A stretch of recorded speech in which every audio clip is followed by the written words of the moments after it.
खूबसूरत, खरा और बेशकीमती। हीरे धरती की सतह पर नहीं बन सकते क्योंकि उनका असली घर धरती के खोल के अंदर नर्क जैसी आग की भट्टी में होता है। 150 किलोमीटर से ज्यादा की गहराई में, 800 डिग्री सेल्सियस से ज्यादा तापमान में, यानी हालात ऐसे कि उन्हें और कहीं भी तैयार ना किया जा सके। ये पूरा सच नहीं है। वैज्ञानिक लैब में हीरे बना सकते हैं। लैब के हीरे भी वैसे ही होते हैं जैसे खान से निकले हीरे।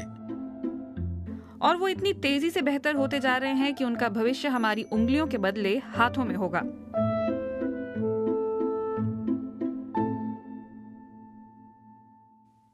हीरे कभी कीमती नहीं थे। ये अमीर शाह हैं। उनका परिवार 3 पीढ़ियों से हीरों के कारोबार में लगा है। यदि आप इस कारोबार में पैदा हुए हैं तो आपको इसी में रहना है। ये बात मेरे दादा ने मुझसे कही थी। लेकिन उनकी कंपनी उद्योग की वर्जनाओं को तोड़ रही है।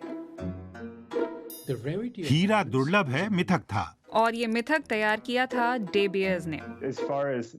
जहां तक इंसान द्वारा बनाए जाने वाले हीरे का सवाल है तो ये तकनीक 50 और 60 के दशक से मौजूद है।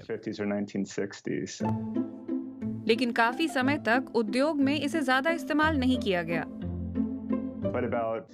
कोई 4-5 साल पहले हमने इस तकनीक में प्रगति देखनी शुरू की, जिसकी वजह से जवाहरात की क्वालिटी के हीरो का उत्पादन शुरू हुआ। और ये इस तरह बनता है। हम ALTR में बने हीरे का एक टुकड़ा लेते हैं। इसे प्रोप्राइटरी चैम्बर में रखा जाता है। इन बीजों को आप बिस्किट की तरह चैम्बर में रखते हैं और चैम्बर को बंद कर देते हैं। उसके बाद चैम्बर में टेम्परेचर बढ़ा दिया जाता है। इसके लिए कुछ गैसों का इस्तेमाल होता है। जब तापमान 13 से 1500 डिग्री सेंटीग्रेड तक पहुंचता है तो मीथेन गैस स्प्लिट कर जाती है। उससे निकला विशुद्ध कार्बन एक दूसरे से जुड़ने लगता है। ये कार्बन चैम्बर में रखे बीज के साथ कनेक्ट करता है और परत दर परत डायमंड बनने लगता है।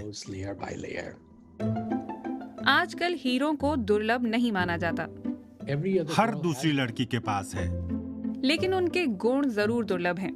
हीरे कार्बन से बने होते हैं। उसके एटम एक टाइट क्रिस्टल स्ट्रक्चर में बंधे होते हैं। इसलिए ये धरती पर सबसे सख्त और सबसे ज्यादा संवाहक तत्व होता है।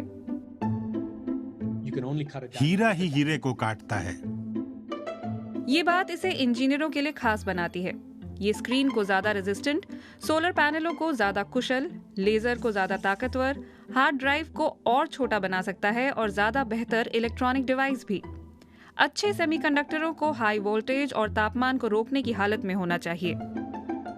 आजकल वो ज्यादातर सिलिकॉन से बनाए जाते हैं, लेकिन डायमंड की थर्मल कंडक्टिविटी 14 गुना और इलेक्ट्रिक रेजिस्टेंस 30 गुना ज्यादा है। क्या ये सिलिकॉन से बेहतर है? हर हाल में। क्या ये 10-20 साल पहले सस्ता था? नहीं।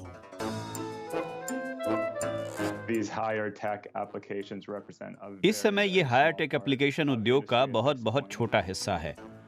इसमें दशकों लग सकते हैं, लेकिन हम आने वाले दिनों में रोजमर्रा में दिखने वाली और ज्यादा चीजों में डायमंड का इस्तेमाल देखेंगे।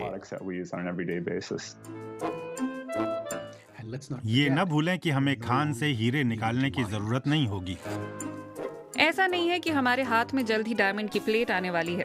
इसकी हाईटेक एप्लीकेशन विकसित होने में अभी काफी वक्त लगेगा, पर इतना जरूर है कि हीरो का भविष्य उनके जैसा ही चमकीला है।